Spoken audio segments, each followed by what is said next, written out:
The NFL season is very nearly here. The Buccaneers and Cowboys will kickstart Week 1 on September 9th, and NFL bettors are eager to get in on the action. After spending the 2021 offseason poring over the Week 1 matchups in detail and trying to identify quality underdogs and undervalued teams to trust against the spread, they'll finally get to see if their bets come to fruition. This year, the early season results shouldn't be quite as unpredictable as they were in 2020. Teams actually got to play preseason games in 2021. While many teams rested their starters, bettors could at least glean some insights from the games and got to see a handful of old faces in new places. The biggest one that fans have yet to see is Matthew Stafford with the Rams.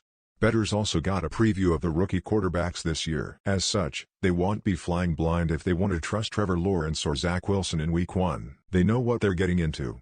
At the early stages of the season, there aren't a lot of impactful injuries that could have an effect on Week 1 spreads. Saquon Barkley, knee, is among the biggest, as he is working his way back from a torn ACL he suffered in Week 2 last season. Among quarterbacks, the statuses of Joe Burrow and Carson Wentz will bear watching. Burrow logged 3 snaps in the preseason returning from an ACL tear of his own. The Bengals believe he'll be able to play in Week 1, but if Hess limited at practice, that could change. Meanwhile, Wentz is dealing with a foot injury that will keep him out 5 to 12 weeks. If he can return at the lower end of that timeline, he could play in Week 1. If he needs extra time, Jacob Eason might be forced to start. For more expert NFL predictions, check out Sporting News picks straight up and against the spread for Week 1. Here are the bets to win Super Bowl 56 below are the latest Week 1 NFL odds, including point spreads, money lines and under totals for every game, according to FanDuel Sportsbook.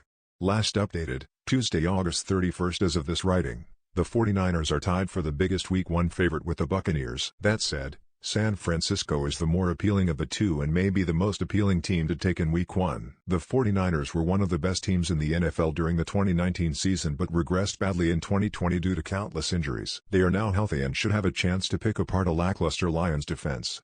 Jimmy Garoppolo, Deebo Samuel, George Kittle, Brandon Ayuk and Raheem Mostert are all healthy, so they should key a solid defensive performance. Defensively, the 49ers should be able to contain Jared Goff. They have experience facing the former Rams passer, and while he has 14 passing TDs against the 49ers, the most he has against any one team, he also has 6 interceptions, 5 fumbles and just a 3.5 record against the Niners. It will be harder for Goff to keep Detroit in the game given the lack of talent they have surrounding him, especially since DeAndre Swift is banged up. The 49ers should win this game by double digits, even on the road. Washington being a home underdog doesn't quite seem right, even against a well-built team like the Chargers. It's true that Washington didn't perform well in the preseason and averaged just 11 points per game. However, their starting defense, and Chase Young, in particular, looked very good. And if William Jackson III can get healthy, he will have a big impact on the secondary. If Washington's defense shows up, it could make life difficult for Justin Herbert and the Chargers. Los Angeles opted to sit most of its starters during the preseason, so Herbert hasn't seen in-game action since Week 17. He could be slow out of the gate against a good defense as a result, especially if his new-look offensive line takes some time to gel.